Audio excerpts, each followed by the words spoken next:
Well, my name is Craig McLean, and I appreciate the invitation to be here. I was in NOAA, the National Oceanic and Atmospheric Administration, for 40 years, and I have to go back to 2001 for a really dramatic moment. In 2001, I was asked to be the director of a brand new program called Ocean Exploration, and our goal was to explore the oceans of the world. And the budget that Congress had given us was $4 million. So with $4 million, what square nautical mile of ocean do you want to go and survey? So after a chuckle or two, we realized that the way we could build this is with partnerships. And we started to explore partnerships with academic, with industry, with then even startups and small scale scientific cooperatives and the like. But while making that inquiry, I found out that NASA had a budget for growing green leafy vegetables in space on the space shuttle and in the space lab of $4 million. So I was able to parlay this notion that here we, NOAA, had the NASA lettuce budget to go ahead and explore the world's oceans. Could we not do better than that? Well, the Congress said, go and prove yourself. And we did. We teamed up outside of the agency with other parties, other players, universities, industries, as I say, and we managed to outscale any expectation of what that program was thought to be able to achieve. So the notion here that we could be working with government entities, with startups, with philanthropy, with any number of additional attributes that come into this equation, we can do a lot here. So as we start here with Possibility Ocean, please, please let this be an ocean gathering that talks not about the what, but the how. So let me dive deeper into the how.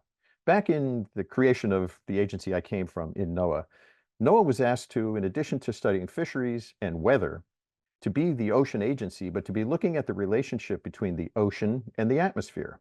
World War II technology had rendered the ability to make these measurements, but it needed more scientific understanding in order to define what that relationship was. Does the weather drive oceans? Does oceans drive the weather? Well, we built ships, we built satellites, we built models, we built aircraft, buoy systems, and talented people in order to devise a better understanding of that. The result was ocean observing systems, and you'll hear more about that soon from our friends from the Intergovernmental Oceanographic Commission, Joanna Post and Terry McConnell. They'll be speaking later about this. But that system allowed people in Indiana and Iowa as farmers to know what to plant for the next season because of the measurements we were making in the Indian Ocean. So this global value of scientific enterprise was well established. But even at that, the system that we relied on was the Argo system. Argo celebrated its 25th anniversary back in December. 25 years now, these autonomous, self-contained floats that make oceanographic measurements at a scale that oceanographic ships could never contemplate achieving. So with these Argo floats, designed in the 90s, deployed in the early 2000s, the magic year was 2006. Ocean models of every type of architecture began to agree because of the abundance of data to define questions that arose in the 1990s. So that system prevailed and has extended with incremental gains, but largely the same system now. And it's serving the demands not of the 1990s, it's supposed to serve the demands of 2025, 2030, 2050. And we're not there.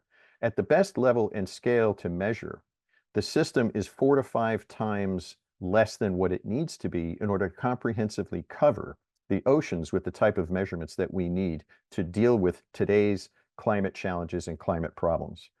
So the enemy we share is the title of this session, the chaos of warming oceans.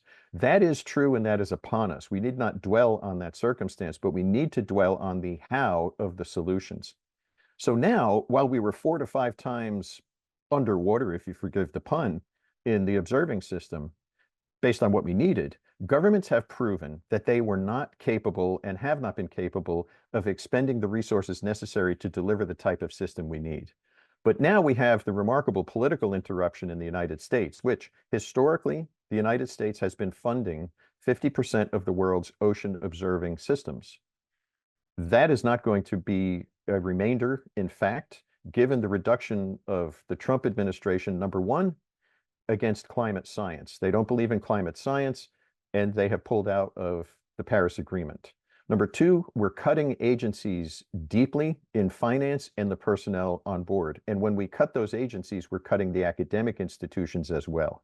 So many things are combining to create a very difficult and challenging situation for us where we need philanthropy, private sector, the commercial innovation in order to bring in solutions that can help deliver us from the very difficult situation that we're in. This is, ladies and gentlemen, an anti-science administration in the United States government. I don't think we have ever seen this before. That's not how we got to the moon, and that's now not how we got to be the leading agency and the leading nation in helping to describe and define the climate science challenge. So what do we need? Governments aren't doing it themselves. Governments can't do it all themselves. The opportunity here is for us to be working as a community to look at innovations that might, for example, have the cost of a sensor, which means twice as many can be deployed for the same amount of money. We need to be finding solutions, much as we've seen in the ocean exploration community, where philanthropy has engaged with Ocean X, with Jim Cameron's activities, with Rev Ocean in Norway, with Bob Ballard and his private foundation to be exploring the oceans. The Fugro folks, I commend the commercial sector with Fugro, who are donating ocean mapping data that they didn't have to collect, but they're providing it to the global repository. There are solutions that we can find here. One of them that I would like to posit for example, the Argo situation, is the idea of co-investment with governments. Insurers, reinsurers, finance, banking, transportation, building, many sectors benefit from these ocean forecasts that are made. And we know those forecasts can be made better with co-investment in order to extend the number of devices that we have at sea in order to make these measurements. Instead of spending money solely on the due diligence of focusing on spreadsheets, let's spend some of that money in an opportunity to co-invest and deploy some of these sensors in the ocean. Now, the Paul G. Allen Family Foundation has done so in helping the Argo system deploy deep Argo floats. That's a way to get things started. That's the how. That's where we can be doing better and get to the how. So we have an opportunity in front of us. And again, I commend this forum for commencing in this path. The United States is not going to be able to sustain the level of expenditure that we have seen in the past. That's going to hurt us technically, academically, and in the productivity of scientific understanding. I have two grandchildren. They live 2 miles away from me. They're one of the reasons why I retired when I did. They're old enough now to start to know what Grandpa did when he was working.